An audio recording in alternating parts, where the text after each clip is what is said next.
দুই ভাগে বিভক্ত। কিছু আছে সন্তান জন্মগ্রহণ করার পূর্বে, কিছু আছে সন্তান জন্মগ্রহণ করার পরে। সন্তান জন্মগ্রহণের পূর্বে যে দায়িত্বগুলো, এক নম্বর হলো যে যখন বাবা বিবাহ করতে যাবে তখন একজন আবেদা, জাহেদা, পর্দানশীল, পরহেজগার, মুত্তাকি একটা মেয়ে চয়ন করা।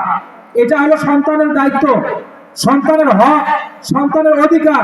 আল্লাহ রাসূল সাল্লাল্লাহু আলাইহি ওয়াসাল্লাম বলেন, তুনকাহুল মারআতু লিআরবাঈন, যখন তোমরা বিবাহ করতে যাও তখন একটা মেয়ের চারটা বৈশিষ্ট্য তোমরা দেখো।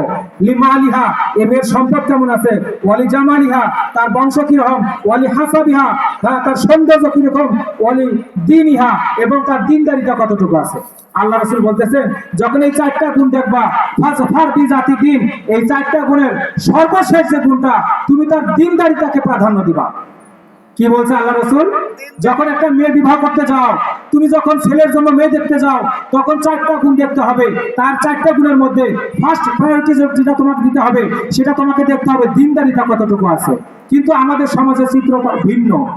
আমরা যখন বিবাহ করতে যাই অথবা সন্তানদের জন্য মেয়ে দেখতে যাই, বাবা দেখে যে মেয়ের বাবা মার জমি জমা কেমন আছে, ব্যাংক ব্যালেন্স কেমন আছে, গরু কেমন আছে, জমি জমা কতটুকু আছে, আর সন্তান দেখে যে মেয়ের চেহারা কি রকম আছে। যেখানে আল্লাহ রাসূল আমাদেরকে নির্দেশনা দিলেন যে তুমি ফাজফার বিজাতি দিন, দিনদারিতাকে আগে দেখো, সেখানে আমরা কি করি? আগে সৌন্দর্য, আগে টাকা পয়সা, আগে সম্পদ, যার কারণে অধিকাংশ ফ্যামিলিতে আমাদের শান্তির বদলে অশান্তি বিরাজ করে। কারণ আমরা মুসলমান, কিন্তু দিক নির্দেশনা আমাদের ইহুদি কালচার। আমরা কোরআন হাদিসের কোনো দিক নির্দেশনা মানি না। আমরা বাজার থেকে যখন মনে করেন ভালো আম খাওয়ার জন্য একটা চারা নিয়ে আসছেন, কি খাওয়া? আমের একটা চারা নিয়ে আসছেন, আইনে রোপণ করছেন।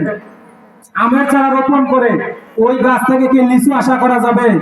কেউ যদি আমের চারা রোপণ করে সেখান থেকে যদি হুজুরের কাছ থেকে পানি পড়া আনে, দোয়া নেয়, প্রতিদিন পানি ঢালে, প্রতিদিন দোয়া করে, সেখান থেকে কি চায়না লিচু আশা করা সম্ভব? আমের চারা রোপণ করে যেমন চায়না লিচু আশা করা সম্ভব নয়, ঠিক তেমনি ভাবে আপনি অশ্লীল, বেহায়াপনা, বেপরদা, নির্লজ্জ, যে মেয়ে নিজের বাবাকে সম্মান করতে পারে না, যে মেয়ে নিজের বড় ভাইকে সম্মান করতে পারে না, যে মেয়ে নিজের আত্মীয় স্বজনকে সম্মান করতে পারে না, এইরকম নষ্ট একটা মেয়ে এনে আপনি সেই মেয়ের থেকে আপনি চারা রোপণ করছেন আমের, কিন্তু আশা করেন চায়না লিচু। বোকামি না চালাকি? বোকামি না? এই জন্য আপনি যদি চান যে আপনার সন্তানটা মুফতি ফয়জুল করম হবে, আপনি যদি চান আপনার সন্তানটা মামুনুল্লাহ হবে, আপনি যদি চান আপনার সন্তান দেলাওয়ার হোসেন সাইদি হবে, আপনি যদি চান আপনার সন্তান মিজানুর রহমান আজারি হবে, অবশ্যই অবশ্যই ওই রকম একটা মেয়ে নিয়ে আসতে হবে যে মেয়েটার পেট থেকে মুফতি ফয়জুল করম হওয়াই সম্ভব। আপনি নিয়ে আসবেন মোস্টা নোংরামি মেয়ে আর আশা করবেন আমার সন্তানটা যেন কি হয়, মুফতি ফয়জুল করিম হয়, সেটা কি সম্ভব? বোকা না? এটাই বোকা। এই জন্য আপনাদের কাছে আপনার সন্তানের প্রথম যে হক, যে আপনার দায়িত্ব, আপনার যখন নিজে বিবাহ করতে যাবেন অথবা আপনার সন্তানের জন্য মেয়ে দেখতে যাবেন, আপনাকে প্রথম দেখতে কি করতে হবে? ফাজফার বিজাতি দিন, দিনদারিতা, পরহেজগার মেয়ে কি করতে হবে? চয়ন করতে হবে। এক নম্বর দায়িত্ব। দুই নম্বর, যখন আপনি নিজে বিবাহ করলেন, সন্তানের জন্য কিনে আসলেন, ওয়াইফ নিয়ে আসলেন, সন্তান পেটে আসলো আপনার, তখন কি করতে হবে? আপনার সন্তানের দায়িত্ব হলো আপনার ওয়াইফের যথাযথ পরিচর্যা আপনাকে করতে হবে, ভালো মন্দ খাওয়াইতে হবে, তার দিক নিষেধের দিক দিয়ে করতে হবে, দেখভাল করতে হবে, পরিচর্যা করতে হবে।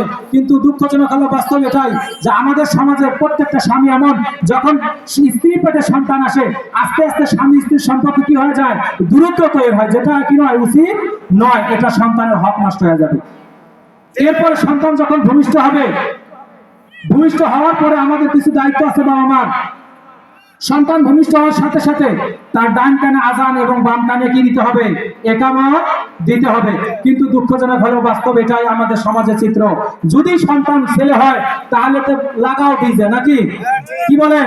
হ্যাঁ, নিয়ে আসো 4-5টা বক্স, হাই ভোল্টেজ সাউন্ড দিয়ে হিন্দি সিনেমা, হিন্দি গান লাগায়া উদযাপন করা হয়। অথচ আল্লাহ রাসূল বলেন, যখন তোমার সন্তান ভূমিষ্ঠ হয় তার ডান কানে আজান দাও, বাম কানে কি দাও?